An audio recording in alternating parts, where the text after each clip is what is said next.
12시에 많은 참여 바랍니다. 네, 오늘 FOMC 쪽과 관련해서는 매파적인 그런 내용들이 과연 국내에는 얼마만큼 영향을 미치게 될까? 참 이러한 부분들의 전망이 필요한 시점입니다. 자, 오늘도 모닝 스탠바이를 통해서 시장을 좀 미리 그리고 종목들까지 알아보도록 하겠습니다. 자, 퍼스트 프라임 리서치의 손여로 팀장입니다. 팀장님, 안녕하십니까?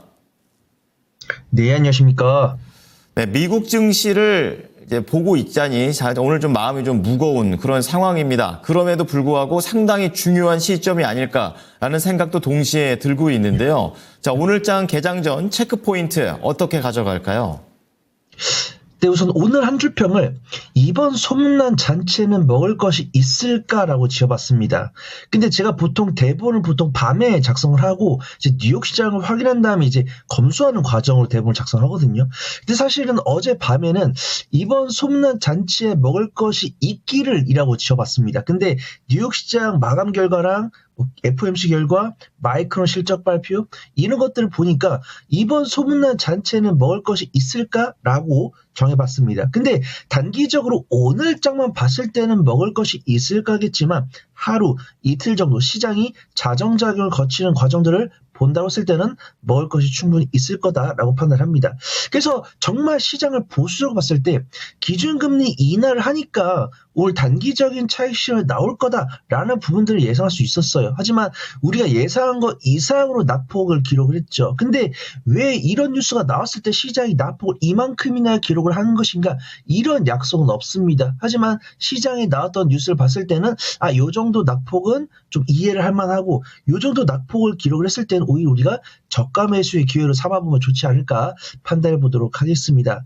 일단 뉴욕 증시 같은 경우도 기준금리 인하가 됐는데 기준금리 인하보다는 제롬 파월 연준의장의 발언이 더 중요했던 것 같습니다.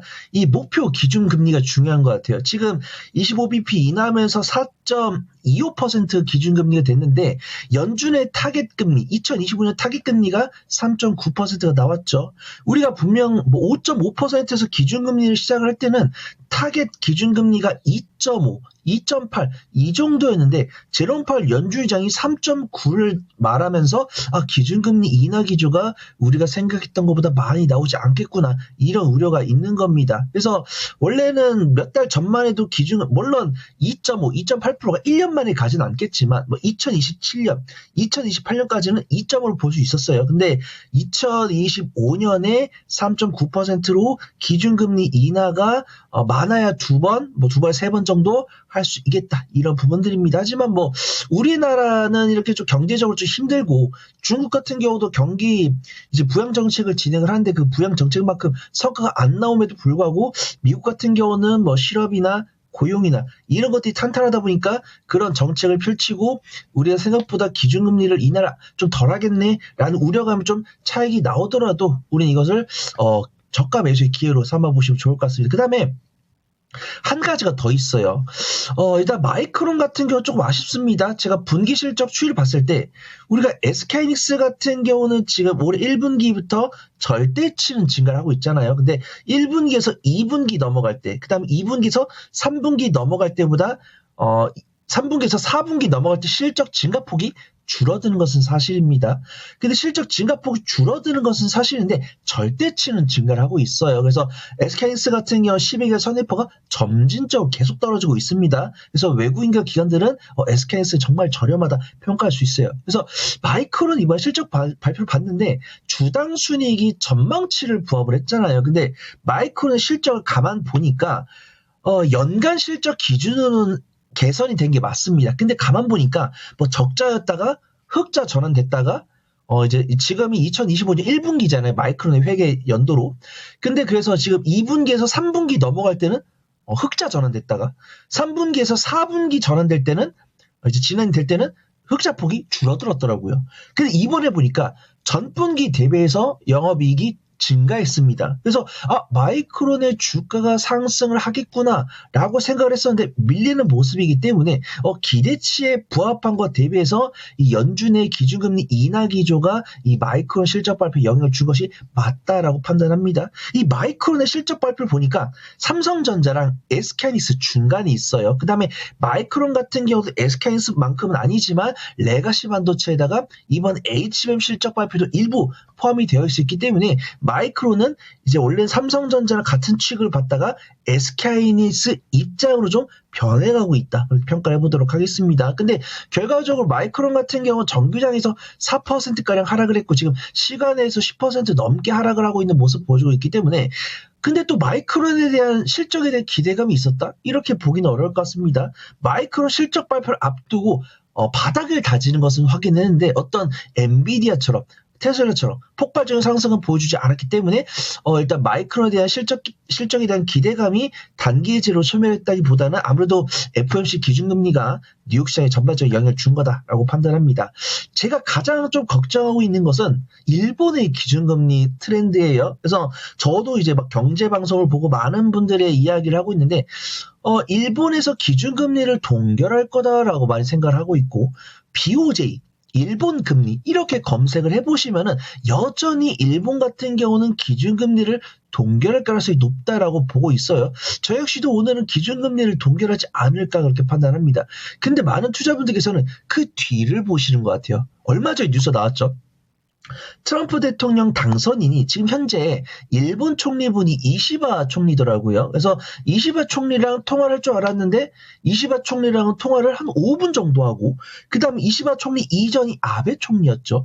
근데 그 아베 총리가 이제 총에 맞고 이제 돌아가셨는데 이 아베 총리의 와이프분이랑 통화를 30분 넘게 하시면서 이시바 총리랑 이 트럼프 대통령 당선인 간에 약간 대립각이 나왔을 때는 일본에서 기준금리를 인상할 수도 있겠다 이런 뷰가 있는 거예요. 지금도 일본 같은 경우는 꾸준하게 저금리 기조를 유지하고 있기 때문에 그 무역 적자가 상당하다라고 평가를 받고 있기 때문에 일본에서는 만약에 오늘 동결을 하더라도 향후 일본 금리 인상에 대한 우려로 약간 좀 엔캐리 트레이드가 나올 수 있다고 판단합니다. 그래서 일단은 우리 코너 이름이 모닝 스탠바이인데 제가 말씀드린 종목을 오늘 오전보다는 오늘 오후장에 좀 관심을 더 보시는 게 좋을 것 같아요. 일단은 뉴욕 시장에서 이렇게 흔들리고 있기 때문에 국내 시장 같은 경우도 조금 낙폭을 좀 하방 압력을 좀 받지 않을까 판단해 보도록 하겠습니다. 그래서 제가 오늘 관심 섹터는 반도체, 조선, 완성차, 2차 전지를 두고 있는데 이 중에서도 오늘 좀 유심히 지켜볼 만한 섹터를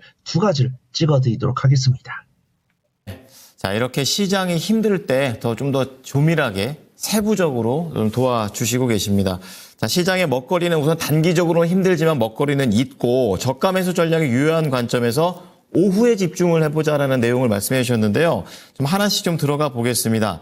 이미 지난주에 양자암호, 우주항공, 그리고 LLM까지 해가지고 이번 주에도 계속해서 영향을 미칠 만한 섹터를 계속 말씀해 주고 계시는데요. 첫 번째 키워드부터 들어가 보겠습니다. 어디에서 찾아볼까요? 네, 사실은 어제 강세 섹터만 봤을 때는 양자암호도 소개해드릴까 했었는데 저번 주에 말씀을 드렸더라고요. 그래서 오늘 조금 안전한 섹터 위주 좀 준비를 했습니다. 첫 번째는 조선 sek터 보도록 하겠습니다. 네, 자, 조선과 관련해서는 계속해서 수주 행진이었다 이런 얘기가 나왔었고 어젠가 그젠가요? 이제 수주가 약간은 8년 내 최저치라는 그런 내용들도 읽었었어요. 이제 그렇기 때문에 조선이 좀 이제는 지는 것 아닌가라는 그런 우려도 이른 우려도 있습니다. 어떻게 보시는지 뷰 부탁드립니다. 네, 되게 재밌습니다. 저도 앵커니 보신 뉴스를 저도 봤거든요. 국내 조선사들이 8년 만에 수주가 최저다라는 뉴스가 나왔는데 정작 그날 조선 관련 종목들에 대한 외국인과 기관의 매수세는 들어왔습니다. 그래서 저는 별로 안 좋아하는 거고 유튜브에서 이게 떠돌아다니는 전문가분들께서 많이 이야기하시는 내용이잖아요. 악재 사라, 뭐 여기서 더 악재가 나올 게 없다. 이때가 저가 매수의 기회다. 근데 저는 얼굴을 까고 이야기를 하는 사람이고 제가 출연할 때마다 구독자분들께서 손 팀장이다. 손 팀장이 이때 무슨 얘기 했었는데 그 다음에 우리 앵커님 같은 경우도 날카로운 눈빛으로 제가 무슨 이야기를 하고 다녔는지를 다 말씀해 주셨기 때문에 저는 뭐 그런 이야기가 정말 타당한 이야기는 맞다라고 판단하지만 매매를 잘 못하신 분들께는 그걸 오히려 매수 타점으로 말씀을 드리기에 상당히 좀 위험하다라고 보고 있고요. 그나마 좀 시장의 어떤 바닥을 잡을 수 있는 뉴스가 나왔을 때 우리 시청자분들께 좀 말씀을 드리는 게 좋을 것 같아요. 그래서 뉴스가 나왔더라고요, 어제. 미국의 해군 MRO를 기반으로 해서 국내 K주선에 대한 기대감이 상당히 높아지고 있다. 이런 뉴스가 있습니다. 그래서 조선 관련 종목들은 사실 조정이 많이 안 나왔어요. 우리가 실적이 나오는 종목들 중에서 조정이 많이 나온 섹터가 있죠. 뭐 전력설비라든가 방산이라든가 화장품, 미용, 의료기기 이런 섹터들은 조정이 굉장히 많이 나왔습니다. 근데 조선 같은 경우도 조정이 안 나온 건 아니에요. 미국과 중국이 싸운다라는 이야기, 그 다음에 미국이 우리나라한테 주려고 했던 보조금을 지급하지 않겠다라는 이야기, 그 다음에 미국이 IRA 폐지를 하겠다라는 이야기, 이런 이야기가 나왔을 때 특히 국내 관련 시장들이 조정을 기록을 했죠. 근데 그 중에서도 조정을 안 겪은 것은 아니지만 굉장히 견조했던 섹터가 있습니다. 바로 조선 섹터죠. 그래서 조선 같은 경우도 일반 원자재 운반선이라든가 LNG선이라든가 특수 어양선이라든가 이런 것들로 해서 우리나라 기업들에 대한 실적이 꾸준하게 나올 것으로 판단이 되고 있는데 추가적인 수주에 대한 기대감은 다소 좀 부진하지만 이 미국과의 협력 기대감에 재차 상승하는 모습입니다. 그래서 미국에서 지금 이 MRO 사업의 니즈가 굉장하다라고 판단합니다. 저는 이해가 안 돼요. 그럴 수 있다고 판단되는데, 이 미국도 취약한 산업이 있다라고 합니다. 그래서 그 천조국이라 불리우는 미국에서 취약한 섹터가 있다라는 게 의아하지만, 이제 취약한 섹터가 있다고 판단되고 실제로 우리나라한테 협업을 요청한 사례가 있기 때문에 우리나라는 그에서 반사 이익을 거둬보면 좋을 것 같습니다. 현재 미군 해군이 보유한 수륙 양육함의 절반이 훈련 및 작전 투입이 불가능한 수준이라고 합니다. 그래서 자체에서는 수리할 능력이 안 돼가지고 아웃소싱을 주고 있는데 그 아웃소싱이 이제 시발점이 우리나라 됐죠. 그래서 하나오션 같은 경우는 저번 달이랑 7월 달에 미국의 어선 2정의 MR 수주를 따낸 상태이고 시장 조사업체인 모두 인텔리전스에서 MRO 시장 규모를 올해 577억 달러에서 2029년 636억 달러 규모로 커질 것으로 전망을 하고 있습니다. 성장폭은 엄청 크지는 않아요. 보통 우리가 시장 전망 데이터를 보면 보통 연간 매년 15%, 매년 20% 이 정도 성장할 거다라고 보고 있는데 이 사이트에서는 매년 한 5에서 10% 정도, 그 다음에 연간으로 3년간 약 10% 정도 시장 규모가 커질 거다 이렇게 보고 있는데 시장에서는 이 MRO를 그냥 단순하게 실적을 일부 가져가는 게 아니고 이 함정에 대해서는 생애 관리 개념이라고 인식하는 바 꾸준한 수익을 가져다줄 캐시카우 영역을 보고 있습니다. 그래서 이 조선 관련 종목들에 전반적으로 기관 순매수가 들어가더라고요. 하지만 5개 한에서는 외국인의 순매수가 들어가고 있으니까 제가 단기적인 변동성을 선호하신 분과 단기적인 변동성을 선호하지 않으신 분들께 좀 차별화돼서 종목 소개를 드리도록 하겠습니다. 네. 자, 그러면 종목은 어떤 것들을 보고 계십니까? 네, 매매를 잘 못하신 분들 H단국 조선해양 보시면 좋을 것 같아요. H단국 조선해양 같은 경우 조선주 중에서 가장 견조한 실적을 보여주고 있고 이번에 다우조스 지속 가능 지수에 편입이 됐습니다. 단기적인 변동성을 선호하신 분들은 삼성중공업과 동성화인텍 보시면 좋을 것 같아요. 뉴스가 나왔더라고요. 한국공사에서 미국산 LNG 도입에 대한 속도를 증가시키겠다고 했습니다. 그래서 미국에서 우리가 LNG를 수입을 할 때 어떤 선을 쓸까요? LNG선을 쓰겠죠. 그러면 이 LNG선의 수요는 어디로 갈까요? 삼성중공업에 간다라고 보고 있습니다. 그 다음에 LNG선의 가장 중요한 부분은 뭘까요? 바로 초전 본행제다라고 판단합니다. 그래서 동성화이텍 같은 경우 삼성중공업이 대부분의 본행제를 납품을 하고 있지만 이제 아시아 쪽이죠. 수에즈 막스급 암모니아 추진선 연료 탱크에 들어가는 본행제도 이제 납품을 하겠다고 인증을 취득했기 때문에 매매를 단기적인 변동성을 선호하지 않으신 분들께는 H한국 조선해양, 단기적인 변동성을 선호하신 분들께는 삼성중공업과 동성화인텍을 소개를 드리도록 하겠습니다. 네. 자, 조선과 관련해서 관련된 종목들 말씀을 해 주셨습니다. 자, 두 번째 키워드는 이제 완성차와 그리고 완성차와 연결된 자동차 부품까지로 영역을 넓혀주셨는데요. 종목까지 이야기를 들어보겠습니다. 네, 일단 자율주행 규제 완화에다가 수입 동향이 견조하기 때문에 현대차랑 기아를 좀 봐야 된다라고 판단하고 있고요. 앞에서 수지 아나운서가 다 이제 본문 내용을 해주셨기 때문에 저는 간략하게 말씀드리면 될 것 같습니다. 현재 트럼프 2기에서 이 자율주행에 대한 규제 완화를 진행을 하고 있는데 미국에서는 테슬라랑 이제 알파벳 자회사인 웨이보가 낙수 효과를 얻을 거다라고 보고 있고요. 중국에서는 바이두, 우리나라에서는 현대차가 수혜를 입을 것으로 판단이 되고 있습니다. 근데 제가 한 가지 리스크로 판단을 하고 있는 거는 자율주행차가 사고가 났을 때는 정부에다가 이 사고 내용을 보고하는 것이 폐지가 됐기 때문에 이 부분이 좀 자율주행한테는 조금 이 시민단체가 들고 일어나지 않을까 하는 좀 우려는 돼요. 근데 뭐 뉴욕시장에서는 워낙 트럼프 대통령 당선인가 일론 머스크 CEO가 합이 잘 맞고 있고 그런 불협화음 같은 경우는 잘 케어하고 있기 때문에 일단 우려는 없다라고 판단합니다. 그래서 이 전 세계 자율주행 관련 사업을 진행을 하고 있는 기업들 중에서 그 낙수 효과를 현대차랑 기아가 입지 않을까 그렇게 판단됩니다. 뉴스가 또 나왔죠. 이 일본의 대표하는 기업이 혼다와 닛산 자동차가 경력 통합을 위한 협의를 진행한다고 해서 저는 예전에 그 웨스턴 디지털과 이 미국의 다른 반도체 기업들이 이제 합병을 한다고 했을 때 우리나라 삼성전자, SK하이닉스가 오히려 약간 좀 그 위축이 되지 않을까 혹은 점유율을 뺏기지 않을까 이런 우려를 했었거든요. 근데 시장에서는 그들의 재무제표를 보고 있었나 봅니다. 이 혼다랑 닛산이 경영 통합을 했을 때 현대차랑 기아한테는 오히려 좀 기회로 보고 있다고 합니다. 그래서 혼다랑 닛산이 합병을 하는데 이것들을 어떤 시너지 효과보다는 구조 조정의 본격화로 보는 시선이 있기 때문에 그 낙수 효과를 현대차랑 기아가 얻지 않을까 이렇게 판단되고 있고요. 현대차랑 기아의 수출 동향을 꾸준하게 체크하신 분들은 분기 단위로 연간 단위로 꾸준한 실적이 잘 나오고 있고 안타까운 얘기죠.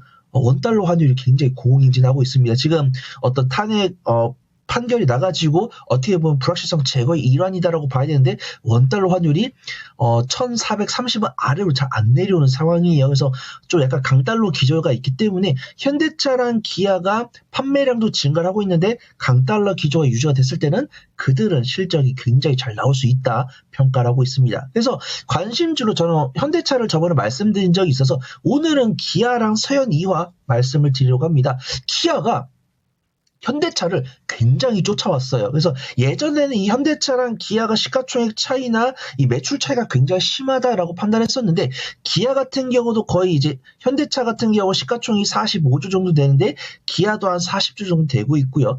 배당 수익률도 현대가 5.2% 정도 되는데 기아는 배당 수익률이 5.8%입니다. 그렇기 때문에 몸집은 작은데 배당을 더 많이 준다? 굉장히 매력적이다라고 볼 수 있고요. 현대차 같은 경우 12개월 선행포가 4점대인데 기아는 3점대입니다. 그 다음에 어제 수급 동향 보면은 현대차랑 기아 둘 다 외국인과 기관의 수입 매수가 들어왔어요. 근데 몸집은 작은데 더 많은 외국인과 기관의 자금이 기아로 접근했기 때문에 기아가 일간 변동성이 크다라고 보고 있습니다.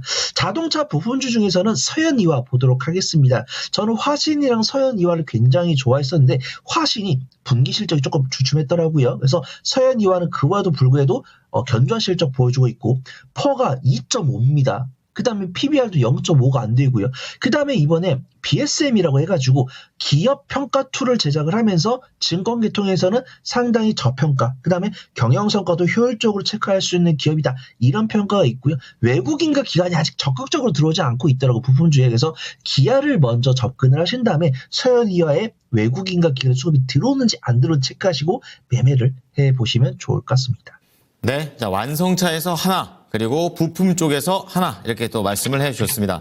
자, 마지막 관심주는 어떤 종목인지 핵심만 부탁드리겠습니다.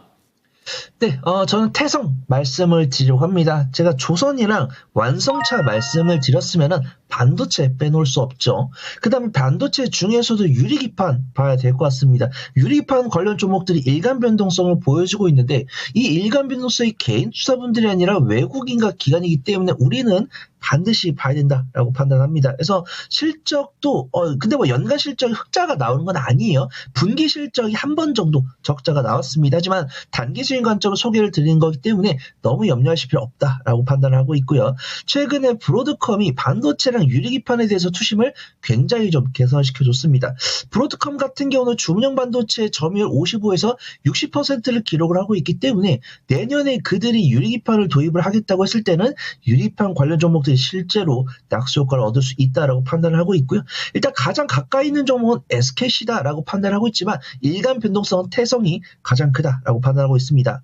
뉴스를 살펴보시면 내년 7월 완공을 목표로 제2공장을 짓고 있고요. 이 제2공장에서 유리기판을 좀 상용화하지 않을까 그렇게 판단됩니다. 그 다음에 올해 4분기에는 이 유리기판을 만들기 위한 핵심 데모 설비를 완성하겠다고 발표를 했고요. 이 부분에 대해서는 증권기통은설은 올해 하반기가 태성의 새로운 도약을 위한 가장 중요한 맥점이 될 거다. 이런 평가를 하고 있습니다.